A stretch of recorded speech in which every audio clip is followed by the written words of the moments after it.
Hello students, class 9th में हमारा जो चैप्टर चल रहा है वो है बहुपद, पॉलिनोमियल भी कहते हैं जिसको इंग्लिश में। तो एक्सरसाइज 2.2 हम स्टार्ट कर चुके हैं। इस वीडियो में हम क्वेश्चन नंबर 2 को डिस्कस करने वाले हैं। ये क्वेश्चन हिंदी में लिखा है मैंने, पर स्क्रीन पे आपको क्वेश्चन इंग्लिश में दिखाई दे रहा होगा, तो आप उसको भी एक बार पढ़ लें और यहाँ के अकॉर्डिंग समझ लें। अब आपके पास यहाँ पर जो है 4 पॉलिनोमियल है, 1 2 3 4, हिंदी में जिसको बहुपद कहते हैं। तो ये जितने भी पॉलिनोमियल हैं इनके लिए आपको P0, P1 और P2 की वैल्यू निकालनी है, इनके मान ज्ञात करने हैं। अब ये P0 का मतलब क्या है, मैं ज़रा ऐसे समझाता हूँ आपको। यहाँ पर जो 4 पॉलिनोमियल, 4 बहुपद दे रखे हैं, इनमें वेरिएबल क्या है पहले तो वो देखो, जिसको हिंदी में कहते हैं चर। तो पहले वाले में है y, दूसरे वाले में वेरिएबल जो चर है वो है t, तीसरे वाले में वेरिएबल हिंदी में चर उसको वो है x, और चौथे वाले में जो वेरिएबल है जिसको हिंदी में कहते हैं चर वो है x। तो इनका मतलब क्या है, आप देखो यहाँ p के बाद ब्रैकेट में क्या लिखा है, 0 लिखा है। इस 0 का मतलब है कि आपको यहाँ y की जगह 0 रखना है। फिर इस 1 का मतलब है आपको यहाँ y की जगह 1 रखना है। फिर इस 2 का मतलब क्या है, आपको यहाँ y की जगह 2 रखना है। तो ये काम बारी बारी से करना है और सॉल्व करके बताना है कि आंसर क्या आ रहा है। ऐसा ही कुछ इसके लिए भी करना है। पहले t की जगह क्या रखना है, 0, यहां पर भी, यहां पर भी, यहां पर भी। फिर t की जगह क्या रखना है, 1, यहां 1 पुट करने के लिए कहा है। यहां भी 1 रखोगे, यहां भी 1, यहां भी 1, फिर क्या रखोगे, 2, यहां 2, यहां पर 2, यहां पर 2 और यहां पर 2। यही चीज इसके लिए भी करनी है। पहले यहां दोनों, यहां पर भी x है, यहां पर भी x है। पहले इन दोनों जगह पे आपको 0 पुट करना है, फिर इन दोनों जगह पे आपको 1 रखना है, फिर इन दोनों जगह पे आपको 2 रखना है। तो पिछले क्वेश्चन की तरह डायरेक्टली आपको ये नहीं दिखा रखा है कि x की वैल्यू 1, x की वैल्यू 0, x की वैल्यू 1, x की वैल्यू 2, डायरेक्टली ऐसा नहीं दिखा रखा है। इस तरीके से आपको दिखा रखा है और ये तरीके से समझना है आपको कि वैल्यू क्या रखनी है। तो पहला स्टार्ट करते हैं। हमारे पास जो पहला बहुपद है, पहला पॉलिनोमियल है, वो है py = y² - y + 1। अब सब फर्स्ट पार्ट में क्या कहा है आपसे जरा देखो, इन्होंने कहा है कि भाई P0 निकालो। तो P0 का मतलब है कि जो y है इसकी जगह आपको 0 रखना है, तो मतलब y की जगह 0 रखना है हर जगह। तो पुट करता हूं, तो ये हो जाएगा P0 = ये हो जाएगा 0 का स्क्वायर माइनस ये हो जाएगा 0 और लास्ट में क्या है, +1। ये पूरा तो 0 ही हो जाएगा, तो इसको लिखने की ज़रूरत है नहीं। तो लास्ट वाला का मैं उतार देता हूँ। तो आप ये देखें, मुझे P0 की वैल्यू मिल गई है। P0 की वैल्यू कितनी है, 1, इस पॉलिनोमियल के लिए, इस बहुपद के लिए। अब क्या करना है, मुझे y की कौन सी वैल्यू पुट करनी है। इसके बाद सेकेंड पार्ट में आपसे कहा है कि आप y की वैल्यू 2 पुट करें इसी बहुपद में जहाँ जहाँ y है। तो क्या हो जाएगा, ये इसकी जगह 2 आएगा = इसकी जगह क्या आएगा, 2² माइनस इसकी जगह क्या आएगा, 2, और लास्ट में क्या है, +1। अब 2 का स्क्वायर आपको पता है, 2 का स्क्वायर का मतलब होता है 2 × 2, जो कि हो गया 4। फिर ये है -2 + 1। 4 - 2 कितना होता है, ये होता है 2, और साथ में +1 मैं लिख के दिखाता हूँ, 2 + 1, और ये हमारे पास आंसर आ गया 3। ये 2 पुट कर दिया मैंने, पहले ये वाला पुट कर दिया, ठीक है, ये वाला पुट कर दिया, ये पुट नहीं किया अभी मैंने, ये अब करूंगा, ये कर दिया मैंने गलती से पहले, ठीक है। तो P2 की वैल्यू मुझे कितनी मिल गई, इस वाले बहुपद के लिए 3 मिल गई। अब ये वाली वैल्यू करते हैं। तो P1 1 है ना, तो इस बार 1 पुट करते हैं यहाँ पर जहाँ जहाँ y है। तो ये क्या आ जाएगा, इसकी जगह आ जाएगा 1, ये गलत लिख दिया, इसकी जगह क्या आ जाएगा, 1 का स्क्वायर माइनस ये आ जाएगा 1, और लास्ट में है +1। 1 का स्क्वायर कितना होता है, 1 ही होता है। फिर है -1 और उसके बाद है +1। 1 - 1 कितना होता है, 0। तो क्या बचा आपके पास, सिर्फ 1 बचा, क्योंकि ये तो 0 हो चुका है। तो इस तरीके से जो पहला बहुपद है, उस बहुपद के लिए, उस पॉलिनोमियल के लिए जो ये 3 वैल्यूज आपको निकालनी थी वो मैंने निकाल दी। तो इस बहुपद के लिए P0 की वैल्यू कितनी आई है, ये मैंने स्टार्टिंग में निकाला। P0 की वैल्यू कितनी आई है, 1। इसी बहुपद के लिए, इसी पॉलिनोमियल के लिए फिर हमें क्या निकालना था, P1। तो P1 की वैल्यू कितनी आई है, 1। इसी बहुपद के लिए P2 की वैल्यू कितनी आई है, कितना निकाला, 3। तो ये जो पहला पार्ट है ये कंप्लीटली सॉल्व कर दिया मैंने। अब देखें, अब ये जो दूसरा वाला बहुपद है इसके लिए भी यही करना है। अब दूसरा वाला बहुपद क्या है, ये है PT, जो कि हो गया 2 + t + 2t³, ये स्क्वायर है, ठीक है, स्क्वायर है, -t³। इसमें भी वही करना है, क्योंकि इसमें जो चर है, इसमें जो वेरिएबल है वो है t। इसमें चर क्या है, वो है t, जिसको इंग्लिश में कहते हैं वेरिएबल।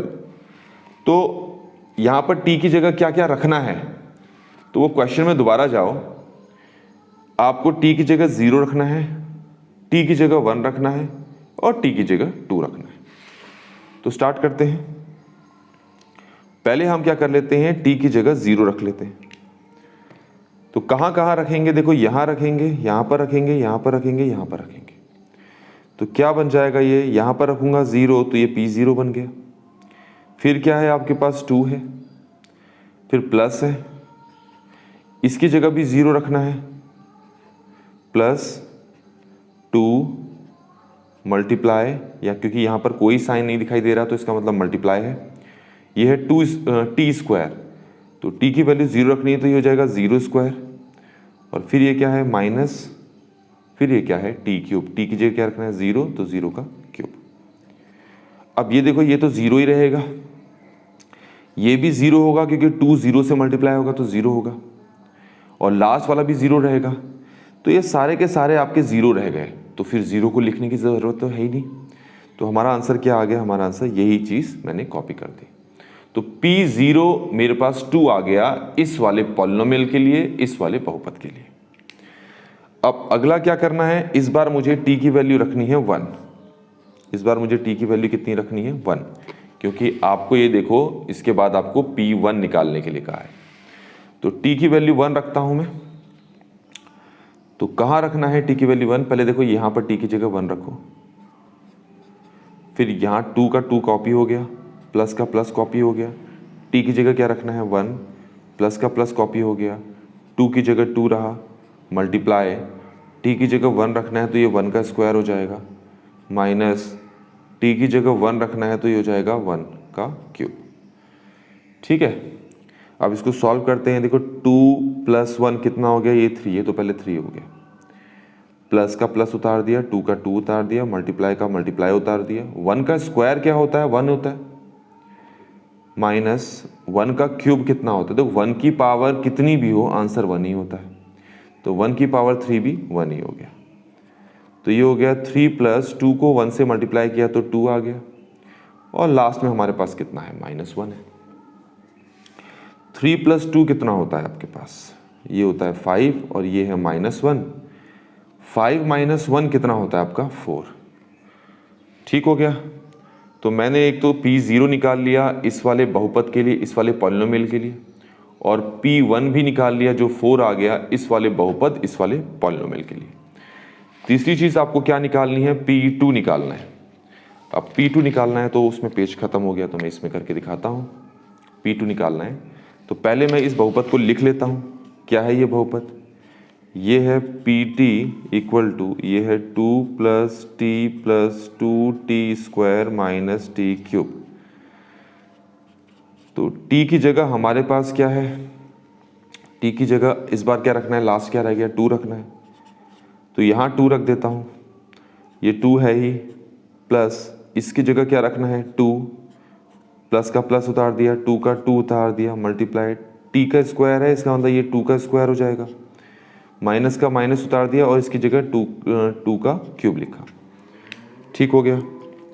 अब हमारे पास 2 + 2 तो हो गया 4, प्लस ये है 2 का स्क्वायर कितना हो गया, 4 हो गया, 2 का क्यूब कितना हो गया, 8। 4 का 4 कॉपी कर लिया, 2 को 4 से मल्टीप्लाई किया तो 8 आ गया, ये और ये लास्ट में -8 है। अब 8 - 8 कितना होता है? 0। तो ये हो गया 4 + 0, और 4 + 0 तो 4 ही होता है, तो ये मैंने 4 लिख लिया।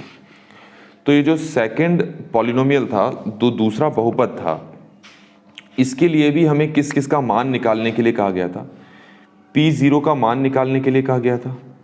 तो P0 का मान मैंने 2 निकाल के दिखाया आपको। फिर P1 का मान निकालना था, तो आप देखो मैंने यहाँ पर P1 का भी मान निकाल के दिखाया था आपको, लास्ट में 4 आ रहा था, तो P1 का मान आ गया 4।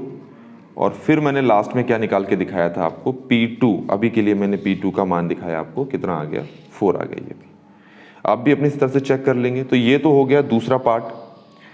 अब तीसरा पार्ट तो आप खुद कर लेंगे, आसान है। मैं आपको चौथा पार्ट करके दिखाता हूँ। चौथे पार्ट में क्या है आप जरा एक बार देखें। चौथे पार्ट में आपको जो px है वो दे रखा है x - 1 x + 1। तो इसमें भी आपको x के कौन कौन से मान रखने हैं? 0 रखना है, 1 रखना है, 2 रखना है। और देखिए आंसर क्या आ रहा है। पहले मैं 0 रख के दिखाता हूँ। यहाँ 0 रखना है, यहाँ पर 0 और यहाँ पर 0 रखना है। तो यहाँ 0 रखूँगा तो ये P0 हो जाएगा। यहाँ 0 रखूँगा तो 0 - 1 होगा। यहाँ पर कौन सा साइन है? कोई साइन नहीं दिख रहा, तो मल्टीप्लाई है। यहाँ पर 0 रखूँगा तो ये 0 + 1 हो जाएगा। देखो 0 रखने का कोई मतलब है नहीं, तो यहाँ से 0 हटा लूँगा तो क्या आ जाएगा? -1। यहाँ से 0 हटा दूँगा तो कितना आ जाएगा? 1। -1 को अगर मैं 1 से मल्टीप्लाई करता हूँ तो मुझे आंसर मिलेगा -1। ये तो हो गया जब आप x की जगह 0 पुट कर रहे हैं तो आपके पास आंसर क्या आ रहा है। अब आपको 1 पुट करना है, क्योंकि यहाँ 1 लिखा हुआ है। तो जहाँ जहाँ आपको x दिखाई दे रहा है, अब वहाँ वहाँ आप क्या करें? 1 रखें। तो यहाँ 1 रखता हूँ तो P1 हो जाएगा। यहाँ पर 1 रखता हूँ तो ये हो जाएगा 1 माइनस ये 1। यहाँ पर कौन सा साइन है? कोई साइन नहीं दिख रहा, तो मल्टीप्लाई है। यहाँ पर कौन सा है? 1 + 1, ये यहाँ पर 1 रख दिया। 1 - 1 कितना हो गया? 0। मल्टीप्लाई 1 + 1 कितना हो गया? 2। 0 को किसी भी नंबर से मल्टीप्लाई करो तो आंसर 0 ही आता है। इसी तरीके से अब आपको क्या करना है? देखो अब आपको 2 पुट करने के लिए कहा है, P2 निकालने के लिए कहा है। तो इसका मतलब है जहाँ जहाँ x है वहाँ वहाँ 2 पुट करो। तो पहले मैं यहाँ पुट करता हूँ x की जगह 2, फिर यहाँ पुट करता हूँ तो 2 - 1 मल्टीप्लाई, यहाँ पुट करता हूँ तो ये हो जाएगा 2 + 1। 2 - 1 कितना हो गया? 1 हुआ, मल्टीप्लाई 2 + 1 कितना हो गया? 3 हो गया। तो 1 × 3 कितना हो गया? 3 हो गया। तो इस तरीके से ये जो क्वेश्चन था इसके चारों पार्ट बच्चों हमने इस वीडियो में यहाँ पर कंप्लीटली सॉल्व कर लिए हैं। आई होप कि आपको ये पूरा सोल्यूशन समझ में आया होगा। Thanks for watching.